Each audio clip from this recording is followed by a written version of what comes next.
Bonjour à tous, très heureuse de vous retrouver pour cette quotidienne du 28 février. Au sommaire aujourd'hui, on monte à bord des transports publics nyonnais. Le président de la compagnie Claude Uldry est avec nous en plateau aujourd'hui. Bonjour à vous et merci d'être sur ce plateau. Avec vous, on s'intéressera à une question comme Yverdon, Nyon pourrait-elle décarboniser ses bus et passer à l'électrique ?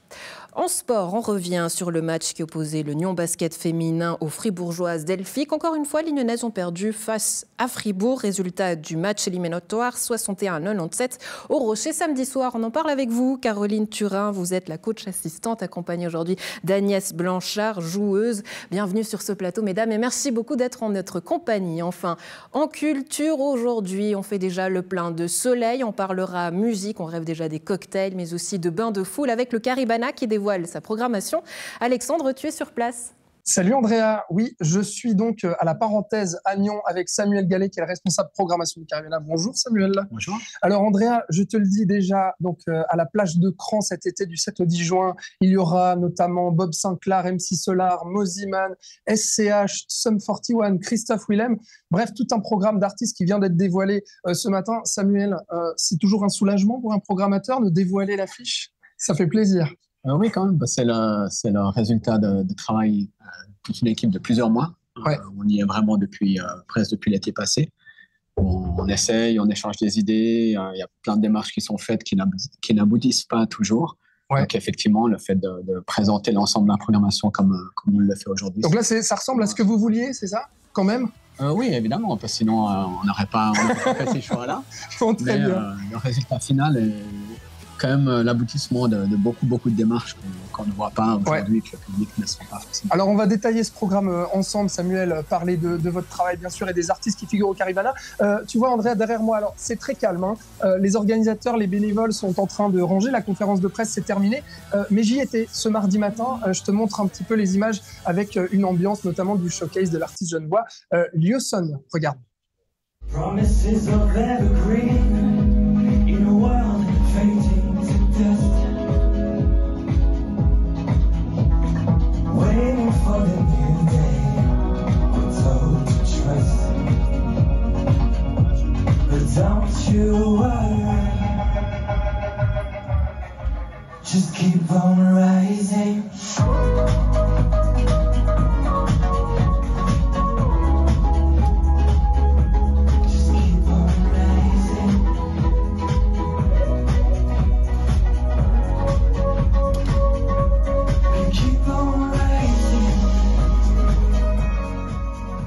Donc Alexandre, moi qui parlais de fêtes, de cocktails, de bains de foule, ils m'avaient l'air très sérieux ces journalistes.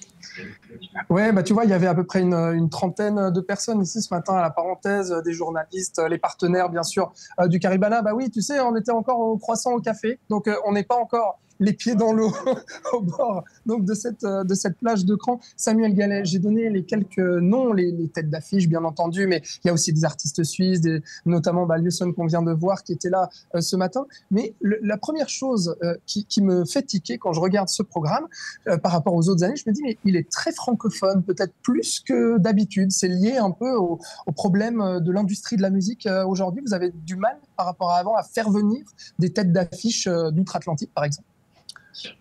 Non, ça s'est donné comme ça cette année, mais en même temps, on a quand même tous les mercredis qui sont des artistes internationaux non francophones, avec Sum 41, dans le rock, ouais. Nothing But Thieves qui viennent d'Angleterre et Flogging Molly qui sont des Américains. C'est vrai que le jeudi, l'année passée, on avait Mika, cette année, c'est uniquement des artistes français. On avait Fatboy Slim l'année passée qui a un budget anglo-saxon, cette année, c'est que des Français, effectivement. Mais ça s'est simplement donné comme ça. Mais si je vous pose la question, Samuel, c'est parce que ce qu'on entend dans les bruits de couloir, ce serait que les cachets, notamment des artistes internationaux, auraient flambé au sortir du Covid. C'est aussi quelque chose que vous constatez? Alors, on l'a remarqué dans une certaine mesure. Je pense que c'est un peu plus le cas des très gros artistes, parce que vu qu'il y en a moins et qu'il n'y a pas seulement de gros festivals qui s'intéressent à eux, c'est plutôt ces tarifs-là qui ont tendance à augmenter. Il est vrai qu'on a essayé certaines pistes, septembre, octobre l'année passée, où on s'est rendu compte que ce serait en dessus de nos moyens. ou alors qu'on devrait concentrer trop de budget sur un seul artiste principal. Donc ça veut dire quoi pour un festival comme le Caribana? Vous devez vous adapter à ce genre de conjoncture justement dans le milieu de la musique. Comment est-ce que vous voyez l'avenir, Samuel? Vous dites on va devoir compter sur les artistes francophones ou européens, ou bien on va devoir réduire peut-être un peu la voilure à l'avenir? Alors en fait, on a peut-être un petit peu réduit la voilure dans le sens où on s'intéresse moins à un seul artiste très fort par soir, mais on a ouvert en utilisant plus la deuxième scène, la scène du lac. Donc, par exemple, le jeudi, on accueille Trio et Suzanne sur cette scène-là, en plus de John Steers. Ah, c'était étonnant de voir Trio sur cette scène du lac. Moi, je les attendais sur la grande scène, par exemple. C'est typiquement un peu la façon dont on a fait évoluer les choses, en se disant, oui, on a une infrastructure technique qui nous permet d'accueillir un artiste comme Trio, donc autant l'utiliser, puis on a équilibré un peu plus les forces entre les deux scènes, en comptant moins sur un artiste principal, mais tout d'un coup, le jeudi, les 6 artistes ont vraiment une importance pour faire en sorte qu'on attire assez de public. Alors c'est vrai que aussi dans les highlights de ce programme, ce qui attire l'œil aussi et surtout l'oreille, j'ai envie de dire, c'est ce projet un peu spécial d'MC Solar quand même, sur la grande scène le jeudi, avec un orchestre. Racontez-nous. Oui. Alors effectivement, MC Solar va donner quelques concerts cette année avec ce qu'il appelle son New Big Band Project. Donc il revisite ses titres avec un orchestre sur scène, des choristes, quelque chose de très différent de ce qu'il a présenté jusqu'à maintenant. Connaissant un peu le bonhomme, la qualité de son travail jusqu'à maintenant, c'est depuis presque 2 décennies, on est absolument convaincu que ça va être phénoménal, donc on se réjouit beaucoup de ce concert-là. Et le retour de Bob Sinclair aussi le samedi pour la soirée électro, c'est toujours ça, le samedi à Caribana, soirée électro maintenant. Alors on a inversé en fait les thèmes des 2 soirées. La soirée électronique l'année passée était le vendredi. Maintenant, ce sera le samedi, la soirée urbaine le vendredi. Et du coup, effectivement, on accueille Bob Sinclair cet été, entouré d'artistes un peu plus jeunes aussi, de nouveau pour essayer de satisfaire différents types de publics. Moziman, par exemple. Moziman, qui est un artiste suisse. On accueille aussi Liozen, qui a joué tout à l'heure, mais aussi deux autres artistes, ou même 3 autres artistes, entre Hyphen, Bommel et Bezerk, qui vont jouer en live. Ouais. C'est pas que des DJ sur cette soirée-là, de loin pas, uniquement en fait les 3 derniers, donc Moziman, Bob Sinclair et Lost Frequencies sont des DJ, mais les autres, c'est des live acts de musique électronique. Alors, on reste sur le mercredi très rock, on l'a dit, avec Sum 41, le jeudi plus chanson, variété, Christophe Willem, MC Solar, la soirée urbaine rap avec Soul King ou bien SCH aussi, et puis le samedi plus électro. Mais alors, la question que je me pose aussi, c'est le dimanche, parce que l'année passée, il y avait ce gros projet de gaming au Caribana. Aujourd'hui, qu'est-ce qui se passe le dimanche? Alors, cette année, on a décidé de ne rien faire le dimanche. On s'est dit aussi, l'année passée était un peu l'année du retour après le Covid. Le projet du e-game était en place déjà pour 2020, donc ça c'est pour finir l'année dernière. Et on s'est dit, on va se concentrer sur ce qu'on sait faire le mieux, c'est-à-dire la musique, les concerts pour cette année 2023, voir comment les choses se passent. Ça veut dire qu'il y a des soucis de budget ou pas?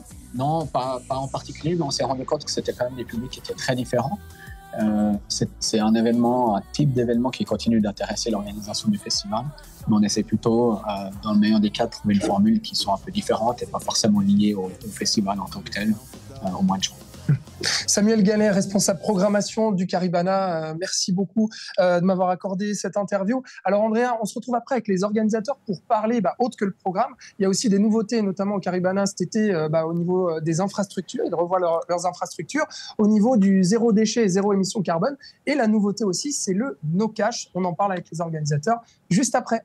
Ouais, 0 déchet, 0 carbone, ça va peut-être plaire justement à notre invité suivant. Claude Uldry, je vous en prie, venez me rejoindre sur ce plateau. Vous êtes le président des TPN. Avec vous, on va parler mobilité, la mobilité de demain. Vous le savez, à la maison, en fin d'année, Yverdon devenait pionnière, mettait en circulation 4 bus 100% électriques en fin d'année dernière. Mais alors, qu'en est-il à Nyon? Les TPN peuvent-ils suivre le même virage et se décarboniser? Claude Uldry, bonjour. Merci beaucoup d'être avec nous. On va discuter de cette question ensemble. J'imagine que ce projet à Yverdon, il vous fait rêver? Il nous fait rêver, effectivement, mais il faut savoir que le projet Yverdon, c'est une ligne typiquement spécifique dédiée à ces bus électriques. Ce n'est pas tout le réseau urbain d'Yverdon qui en bénéficie, malheureusement pour eux. Oui, alors c'est vrai que c'est une spécificité, puis on va comprendre aussi l'enjeu et la complexité de Nyon avec vous aujourd'hui. Mais dans les grandes lignes, vous êtes la personne idéale pour qu'on puisse s'intéresser à cette question en tant que municipal nyonnais. Claude Uldry, à quoi va ressembler cette mobilité de demain pour Nyon? Alors, ça fait plusieurs années que les TPN essayent de décarboniser leurs bus, en se tournant probablement vers la version électrique, hein, mais on pense aussi, bien entendu, à la version hydrogène, qui fait aussi beaucoup parler. Oui, c'est vrai que le type, justement, de bus aujourd'hui est à choisir. Si on prend les chiffres, par exemple, sur votre site Internet, on peut voir que les TPN sont aujourd'hui 11 bus répondant à la norme anti-pollution, mais également 2 bus hybrides. Comment est-ce que vous accompagnez cette transition énergétique? Aujourd'hui, on parle beaucoup de crise énergétique. On sait qu'il y a un pas à faire. Comment est-ce que les TPN organisent justement cette transition-là? Alors, on a commencé par quelque chose de modeste. Vous l'avez dit, on a 2 bus hybrides. On va en recevoir encore 4 en 2023, ce qui fait qu'on aura 6 bus hybrides sur un total de 31 bus. Oui, alors aujourd'hui, est-ce que c'est suffisant? On parle d'une responsabilité environnementale. On peut citer l'exemple d'Yverdon. On comprend qu'il y a des différences. On peut citer aussi Roll, hein, qui a quelques navettes gratuites, mais aussi aujourd'hui électriques. Pourquoi est-ce que Nyon n'y arrive pas? Ce n'est pas que nous n'y arrivons pas, mais on doit choisir la bonne solution. Et je pense que tous les transporteurs sont confrontés exactement au même problème que Nyon. On a des problèmes qui sont d'ordre technique, c'est-à-dire qu'aujourd'hui, quand on intervient sur nos bus, par exemple, dans le dépôt, eh bien, effectivement, on intervient par en dessous. Dorénavant, si on a des bus électriques, on devra intervenir par-dessus. Ça veut dire qu'on aura un nouveau dépôt à créer. Et ça, c'est déjà un des problèmes. Après, il faut choisir le problème numéro 2, c'est-à-dire la solution électrique qu'on va choisir. Vous l'avez vu, à Genève, par exemple, certaines lignes ont ce qu'on appelle du biberonnage, c'est-à-dire qu'à chaque arrêt, on reprend un peu d'électricité. Or, à Nyon, vous comprendrez bien qu'on ne peut pas faire ce genre de système puisqu'on a des bus urbains et des bus suburbains. D'ailleurs, le MBC est confronté exactement au même problème. Ouais, c'est vrai que si on prend cet exemple-là pour les TPN, un bus parcourt environ 300 km par jour. Ça veut dire quoi? Que l'électrique n'est pas la bonne solution? En tout cas, ce n'est pas celle qui est la plus avantageuse économiquement? Alors, je pense que l'électrique sera la bonne solution. D'ailleurs, nous avons eu, il y a 3 ans, nous avons reçu des représentants de MAN et Mercedes qui nous disaient effectivement qu'avec 300 km, il faudrait à peu près 3 bus où aujourd'hui, on a un bus diesel. Ça veut dire que très probablement, à l'avenir, un bus électrique sera complété avec de l'hydrogène pour pouvoir parcourir en un seul jour ces 300 km. C'est-à-dire qu'il y a des infrastructures à adapter, les routes aussi, les dépôts aussi, qui est également en construction. Vous le mentionnez tout à l'heure, Claude Huldry, mais c'est aussi du personnel aujourd'hui à former. On sait qu'il y a environ 150 personnes au TPN.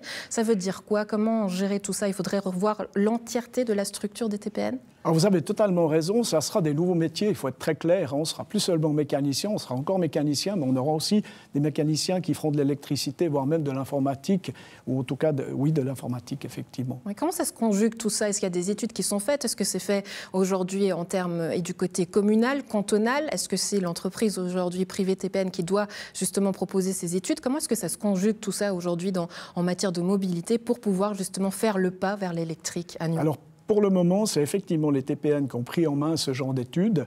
Par contre, il restera la problématique du financement. Et là, clairement, on devra se tourner vers le canton, voire la Confédération, quoique les bus ne sont pas subventionnés pour la Confédération, ou très peu dans les lignes suburbaines, et vers les communes, parce que le financement sera très important. Ouais, le financement, justement, ça pourrait vous intéresser sur notre nouvelle émission. Je ne sais pas si vous l'avez vu, Éco-Région. Nous recevions sur ce plateau Isabelle Moret, conseillère d'État en charge de l'économie, qui parlait de développer la mobilité douce. On sait que c'est un enjeu pour le canton. Et elle disait sur le plateau, on vous invite d'ailleurs à regarder l'émission, qu'il fallait aujourd'hui proposer de l'offre, augmenter l'offre. À Nyon, on sait que ça fait partie également de votre projet et de votre programme de législature à l'horizon 2050 notamment. Comment est-ce que vous comptez aujourd'hui pouvoir proposer une offre et surtout correspondre à ces idées-là en matière électrique? Alors, je pense que l'offre pour la ville de Nyon est déjà relativement complète. On a quand même 4 lignes urbaines. Par contre, l'offre au niveau du district pourra être développée effectivement, mais il faut que nos commanditaires, c'est-à-dire le canton et l'OFT, nous le demandent. Mais nous sommes prêts à répondre à cette demande. Mais ça veut dire quoi qu'aujourd'hui, vous avez cité tout à l'heure l'enjeu du porte-monnaie, on sait que c'est toujours le nerf de la guerre. Il faut voir qui aujourd'hui serait prêt à payer, c'est ça l'enjeu? Alors je pense qu'effectivement, je l'ai dit tout à l'heure, les seuls TPN ne pourront pas le payer parce que ça veut dire que ça se traduirait sur le prix du billet. Or aujourd'hui, le prix du billet, ce n'est pas le moment de l'augmenter. Je pense surtout si on veut développer une offre et on veut que les gens prennent les transports publics. Nous avons transporté en 2022 3,3 millions de passagers, les TPN, donc nous sommes quand même un acteur très important. Et je pense que le canton et la Confédération vont le comprendre. Aujourd'hui, je l'ai dit tout à l'heure aussi, il faudrait à peu près 3 bus où on a besoin d'un seul bus. Ça veut dire aussi 3 chauffeurs de bus. Et puis, on devrait refaire un dépôt. Donc, on aura des coûts beaucoup plus importants. Oui, c'est aussi une organisation aujourd'hui à laquelle il faut penser. On sait que les TPN s'apprêtent à fusionner avec l'Union Saint-Sergue. Comment sont organisées aujourd'hui les deux sociétés? Alors, aujourd'hui, ce sont deux sociétés totalement distinctes, deux sociétés anonymes qui régissent au Code des obligations, avec deux conseils d'administration. Et puis, nous avons une spécificité, c'est-à-dire que les TPN ont 82 chauffeurs et l'Union Saint-Sergue engage ses propres mécaniciens. Par contre, la direction, elle est commune. C'est-à-dire que tout ce qui est support RH, finance, et bien sûr le nouveau directeur que nous avons eu le plaisir d'accueillir, les TPN ont un contrat de prestation auprès d'Union Saint-Sergue. C'est ça la spécificité. Mais autrement, c'est deux sociétés totalement anonymes et distinctes. On pourrait... Pardonnez-moi, est-ce qu'on pourrait imaginer justement qu'à l'avenir, sur des questions justement liées à l'environnement, ces deux sociétés puissent justement réfléchir à des solutions concernant l'électrique, encore une fois? Oui, quoique le train est déjà électrique, donc de ce côté-là, l'Union Saint-Sergue est bien fournie. Oui, mais justement, comment faire pour que l'une puisse être bénéficiaire de l'autre et aujourd'hui tirer bénéfice de cette problématique-là? Alors, je pense que la fusion ne va pas résoudre le problème de l'électricité. Ça, c'est vraiment le cadre des TPN au niveau des bus. Effectivement, nous devons aller de l'avant dans ces futures études et puis proposer des solutions. Claude Huldry, président des TPN, merci beaucoup d'avoir été avec nous. Excellente journée à vous, à très bientôt. Merci pour l'invitation. Alexandre, on retourne à toi concernant donc les nouveautés au Caribana qui devraient devenir 100% zéro carbone, tu disais ? Oui, exactement, Andrea. Alors, je ne suis pas avec Tony Lerche, président du festival, qui d'habitude nous accorde une interview, mais là, qui nous a gentiment posé un lapin. Mais c'est pas grave, puisque je suis avec Laura Briand. Bonjour. Bonjour. Vous êtes attachée de presse au Caribana. Et Bruno Lopez, bonjour. Salut. Alors, vous êtes responsable développement durable au Caribana. On va parler de ça, justement. Andrea vient de le dire. Zéro carbone, c'est ce que vous avez atteint en 2022. Parlons de ça, justement. Comment est-ce que c'est possible ? Parce qu'on se dit, un festival, ça consomme. Les gens qui viennent, les artistes qui viennent avec des tourbus. Comment est-ce qu'on arrive avec zéro émission carbone en 2022 ? Alors, tout d'abord, avec la contribution volontaire du public lors de l'achat des billets, chose qui sera reconduite en 2023 et un eternum. Et ensuite, un gros travail de calcul qui a été fait pour connaître nos émissions exactes. Et suite à ça, nous avons fait des compensations en Suisse et à l'étranger. Alors, compris dans le prix du billet, ça veut dire quoi ? Alors, c'est pas compris, c'est un don facultatif pour le climat. Ah, donc vous avez suffisamment de festivaliers qui ont donné... Une petite partie, oui. Une partie de festivaliers qui ont, lors de l'achat du billet, fait une contribution volontaire à hauteur de 5 francs. Et nous, on double cette contribution. Le Caribana met encore 5 francs, ce qui fait 10 francs pour le climat par festivalier qui, lui, a mis à la base. Ouais.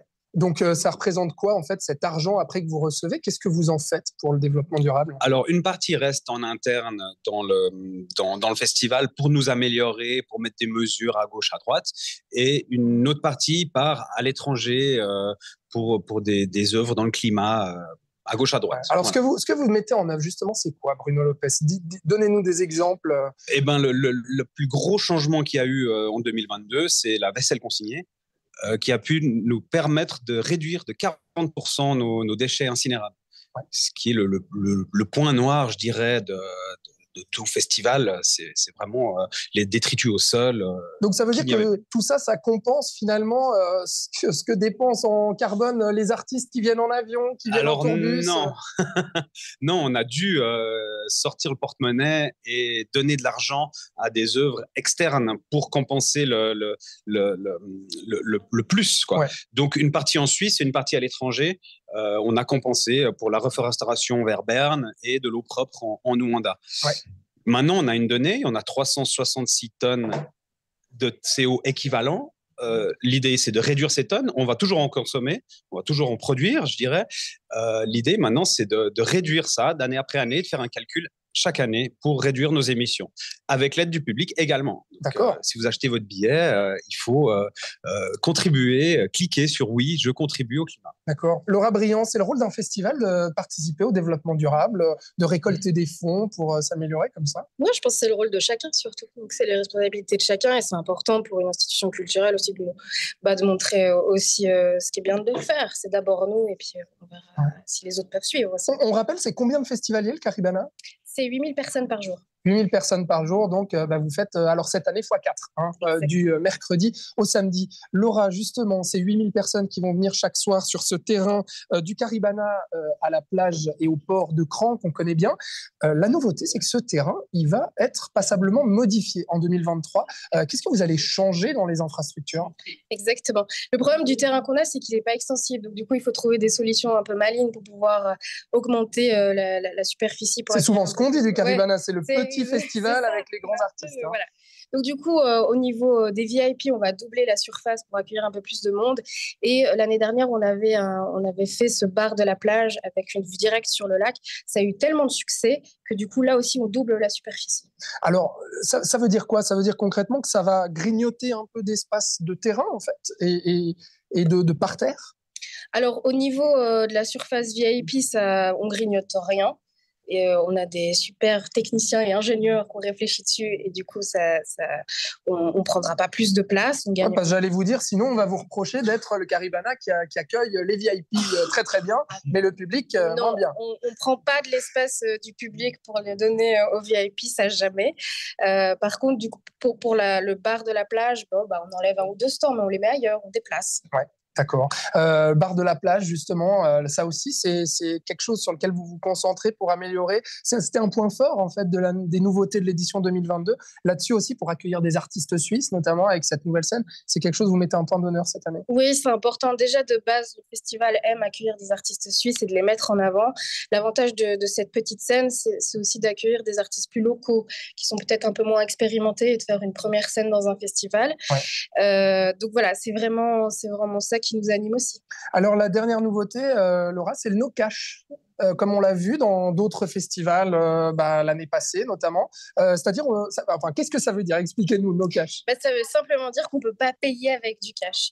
Mais c'est assez automatique parce que de toute manière, à peu près 90% du public ou dans la vie quotidienne, on paye avec la carte maintenant. Donc la carte ou bien Twint ou d'autres moyens, on va pas retirer Non, il y a pas c'est pas du cashless, c'est vraiment on sort sa carte bancaire ou son Twint et on paye normalement, il n'y a pas de structure différente. Et là-dessus, il y a peut-être des parents qui vous diraient dis donc, je dois donner la carte à mon ado qui veut venir voir SCH le vendredi, qu'est-ce qu'il va faire avec ma carte bancaire? Vous leur répondez quoi?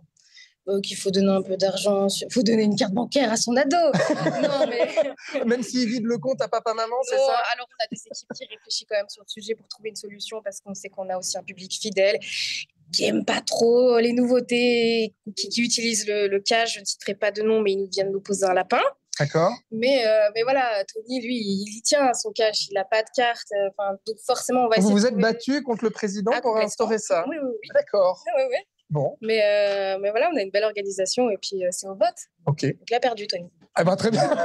Bon, voilà, merci beaucoup Laura, Bruno, pour m'avoir accordé cette interview, m'avoir présenté surtout les nouveautés du Caribana. Andrea, tu sais tout maintenant sur cette 31e édition du Caribana qui aura lieu, donc je le rappelle, du 7 au 10 juin prochain à Cran. En tout cas, moi, je me réjouis d'être déjà au bar de la plage, les pieds dans l'eau, pour écouter des artistes suisses et des artistes de Nyon. D'ailleurs, la programmation suisse sera annoncée un peu plus tard, je me permets de le dire. Exactement. Aussi. Voilà. Bonne journée, Andrea. Bonne journée, merci Alexandre. Je me réjouis aussi de le vivre en ta compagnie et surtout de partager tout ça sur notre antenne Nyon Région Télévision. Merci Alexandre. On va ouvrir à présent une page de sport avec vous. Caroline Turin, Agnès Blanchard, je vous en prie, venez me rejoindre sur ce plateau.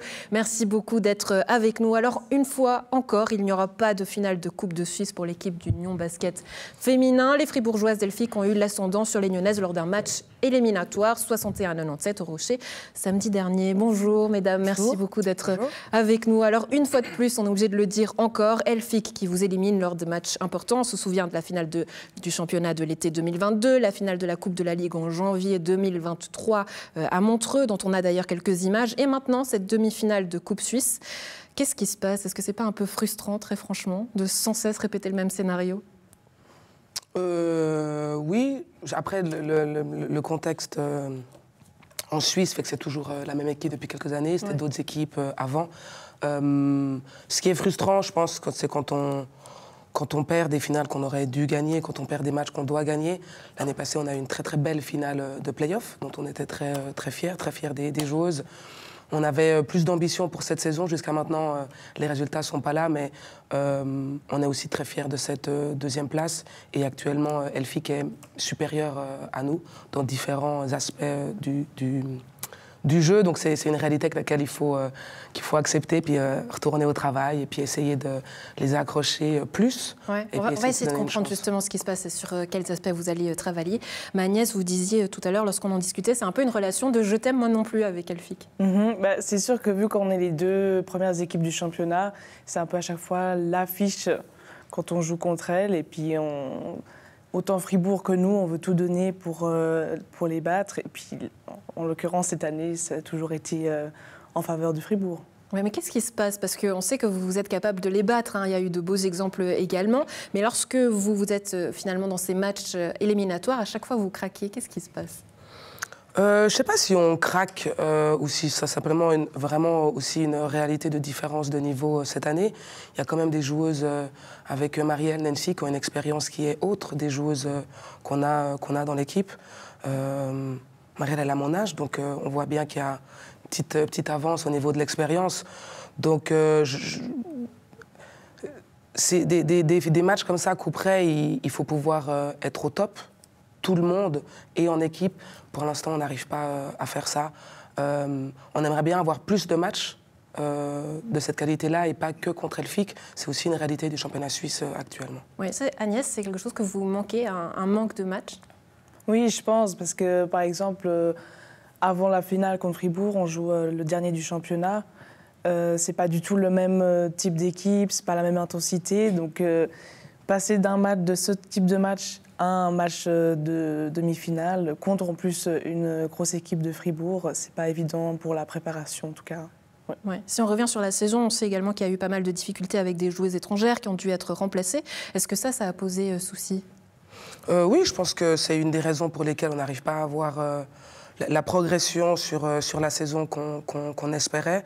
On reste très très satisfait de la progression des Suissesses.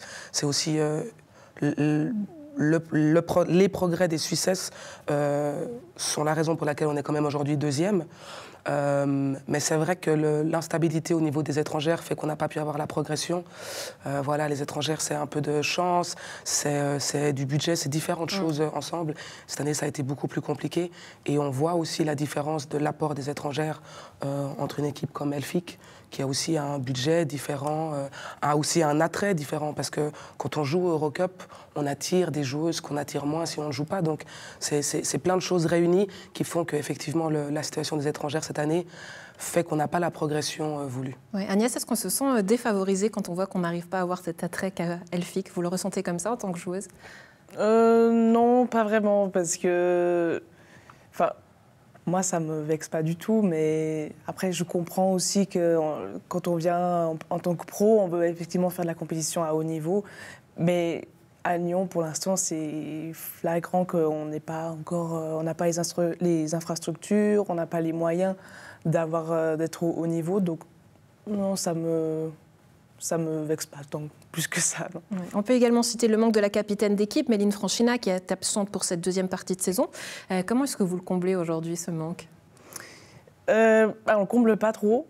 Tout le monde essaye de faire un peu plus pour essayer de la remplacer, mais c'est pas évident de le faire. On a changé de capitaine, qui est un rôle qui est nouveau pour elle aussi, donc on est toutes là aussi pour l'aider, la soutenir dans son nouveau rôle, mais c'est vrai que c'est pas évident de combler tant à la fois sur le terrain son apport défensif que son aspect elle réunissait beaucoup, donc c'est pas évident de retrouver, mais on s'y met toutes et puis ça comble à peu près son absence. Ouais.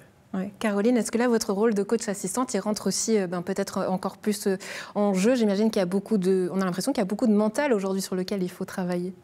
Oui, il y a beaucoup effectivement de mental, mais toujours la préparation mentale, elle arrive gentiment dans le basket et dans le basket féminin, mais c'est quelque chose dans le sport de haut niveau qui est indispensable. Donc l'aspect mental, effectivement, est important.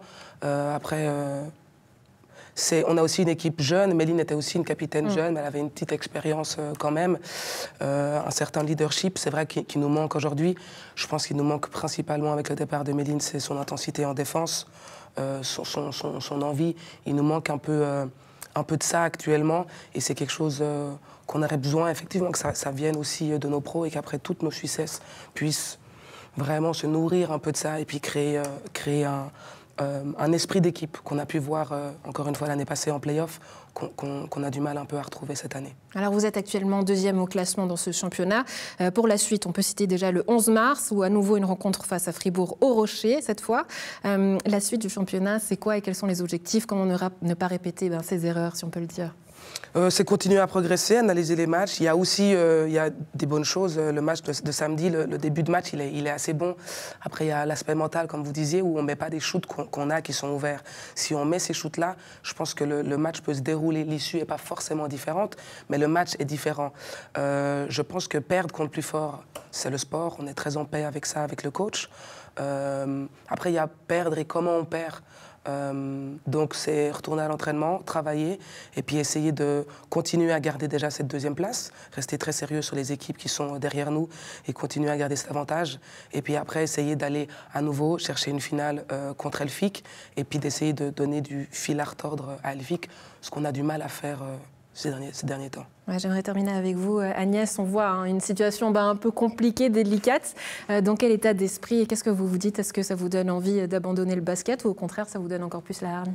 Ah non, il n'y a pas que Fribourg dans le championnat, il y a d'autres équipes. Comme Carole a dit, la 2e place, elle n'est pas encore acquise, donc il faut encore se battre pour cette 2e place-là. Mais non, et puis vu que on perd beaucoup de points contre Fribourg, il y a toujours cette envie de vouloir faire mieux et de montrer qu'on est capable quand même de, peut-être pas forcément aujourd'hui de gagner, mais en tout cas de les embêter et d'aller les titiller le plus loin possible. Ouais. Agnès, Caroline, merci beaucoup d'avoir été avec nous. Salutations à toute l'équipe et on se réjouit de vous revoir très bientôt et surtout de retrouver votre force. À très vite. Merci. À la maison, un plaisir d'avoir été en votre compagnie. Bonne suite de programme.